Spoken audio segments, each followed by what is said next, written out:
कभी सोचा है एक छोटी सी हॉरर कहानी कैसे मिनटों में हमारे रोंगटे खड़े कर देती है? आज हम एक ऐसी ही कहानी को परत दर परत खोलेंगे और समझने की कोशिश करेंगे कि आखिर क्यों एक बंद दरवाजा बाहर घूम रहे किसी भी मॉन्स्टर से ज्यादा डरावना हो सकता है। कहानी की पहली ही लाइन ये एक वार्निंग है। ये सिर्फ एक सेंटेंस नहीं है, ये एक रूल सेट कर देता है। यहीं से एक मिस्ट्री और एक अनजाने डर का माहौल बनना शुरू हो जाता है। ये हमें बताता है कि असली खतरा अटैक में नहीं है, बल्कि कुछ पता लगाने के इंतजार में है। तो कहानी का जो पहला एक्ट है ना, उसका बस एक ही काम है, एक ऐसा नियम बनाना जिसे तोड़ा नहीं जा सकता। बस यही नियम पूरी कहानी की नींव है और साला का सारा डर बस इसी नियम के टूटने के इंतजार से पैदा होता है। और यहाँ पर जो दरवाज़ा है वो सिर्फ एक चीज़ नहीं है, वो खुद एक कैरेक्टर बन जाता है।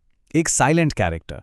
जो हमारा मेन कैरेक्टर है आरव, उसके लिए ये दरवाज़ा एक ही टाइम पर डर भी है और ज़बरदस्त क्यूरियोसिटी भी।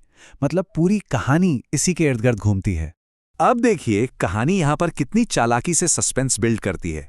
दादी की जो वार्निंग है वो 3 टुकड़ों में आती है। पहला, दरवाजा 40 साल से बंद है, जो इशारा करता है कि इसकी कोई डरावनी हिस्ट्री है। दूसरा, जो भी इसके पीछे है उसे वही रहना चाहिए, यहां पर खतरा कंफर्म हो जाता है। और तीसरा, जो कि सबसे सबसे ज्यादा खौफनाक है, ये वो लाइन है जो गेम ही चेंज कर देती है। अब दरवाजा सिर्फ लकड़ी और लोहे का नहीं रहा, वो एक जिंदा, एक शिकारी ताकत बन चुका है। सोचिए, वो सुन सकता है, इंतजार कर सकता है और क्या पता सोच भी सकता हो। ये परफेक्ट एग्जाम्पल है कि कैसे कम शब्दों में जबरदस्त डर पैदा किया जाता है। तो ठीक है, रूल तो सेट हो गया, लेकिन अब कहानी हमें दिखाती है कि दरवाजे के पीछे जो भी है वो कितना शातिर है। वो सिर्फ डरा नहीं रहा, वो एक साइकोलॉजिकल गेम खेल रहा है। देखिए कि इसकी चाल कैसे टाइम के साथ साथ और स्मार्ट होती जाती हैं। शुरू में तो बस डरावनी फुसफुसाहटें थीं, लेकिन फिर वो सीधे आरव की भावनाओं पर अटैक करना शुरू कर देता है। पहले मदद के लिए गिड़गिड़ाता है ताकि उसके सिंपैथी को टारगेट कर सके, और फिर उसकी तारीफ करता है, तुम बहादुर हो, ताकि उसके ईगो को फुसला सके। ये डराना नहीं है, ये मैनिपुलेशन है। और दादी की ये चेतावनी यही उस चीज की असली पावर को बताती है। उसकी ताकत जबरदस्ती में नहीं है, बल्कि भरोसे को तोड़ने में है, उसे इस्तेमाल करने में है। मतलब ये हमें बताती है कि ये जो एंटिटी है, ये इमोशनली और साइकोलॉजिकली अटैक करती है, और ये किसी भी फिजिकल अटैक से कहीं ज्यादा खतरनाक है। और अब कहानी उस पॉइंट पर आती है जहां डर असलियत का रूप ले लेता है। दरवाजे के पीछे जो भी है, अब वो अपना सबसे पावरफुल और सबसे बेरहम हथियार इस्तेमाल करने वाला है। बस एक पल के लिए सोचिए, आरव पर क्या गुजरी होगी जब दरवाजे के पीछे से उसे अपनी ही छोटी बहन मीरा की आवाज सुनाई देती है। हूबहू वही आवाज, मदद के लिए रोती हुई। ये डर का सबसे पर्सनल, सबसे गहरा फॉर्म है। ये सीधा उसके प्यार और उसकी जिम्मेदारी वाली फीलिंग पर हमला है। और बस यही वो मोमेंट है जो कहानी को ब्रिलियंट बना देता है। देखिए, हम लोग जानते हैं कि ये एक नकल है, पर आरव तो कंफ्यूज्ड है, और यही बात एक जबरदस्त टेंशन क्रिएट करती है। हमें पता है कि ये एक जाल है, और हम उसे उस जाल की तरफ बढ़ते हुए देख रहे हैं। ये उस शैतान के धोखे का अल्टीमेट प्रूफ है। तो कहानी अब पहुंचती है अपने क्लाइमैक्स पर, अपने सबसे भयानक मोड़ पर।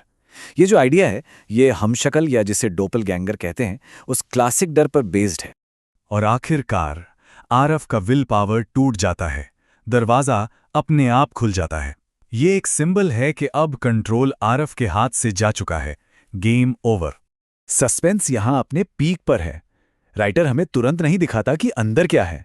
नहीं, अंधेरे से धीरे धीरे निकलती हुई वो परछाई डर को और बढ़ा देती है। और फिर आता है कहानी का सबसे बड़ा शौक। कोई मॉन्स्टर नहीं, कोई भूत नहीं, बल्कि वो खुद, एक और आरव। ये हॉरर का एक बहुत ही डीप लेवल है, जहां खतरा बाहर से नहीं बल्कि अपनी ही परछाई से आता है। और उस हमशक्ल के पहले शब्द इतने ठंडे और इतने पोलाइट हैं। कोई चीखना चिल्लाना नहीं, कोई गुस्सा नहीं, बस एक शांत सा एक्सेप्टेंस कि हाँ, उसने आरव की जगह ले ली है और उसकी आज़ादी छीन ली है। सच कहूं तो यही पोलाइटनेस इस सीन को और भी ज़्यादा डरावना बना देती है। तो आखिर में होता क्या है? अंत बहुत ही डरावना और बिना किसी उम्मीद के है। असली आरव दरवाजे के अंदर फंस गया है। उसकी कॉपी आज़ादी से घर में घूम रही है। दरवाज़ा फिर से बंद और लॉक हो जाता है, शायद अगले शिकार का इंतजार करने के लिए। और अंदर से आती वो धीमी सी आवाज़, मेरी मदद करो। वो आवाज़ इस डर को हमेशा के लिए जहन में छोड़ जाती है। तो आखिर में ये पूरा एनालिसिस हमें एक सवाल पर लाकर छोड़ देता है। इस कहानी का असली खौफ क्या है?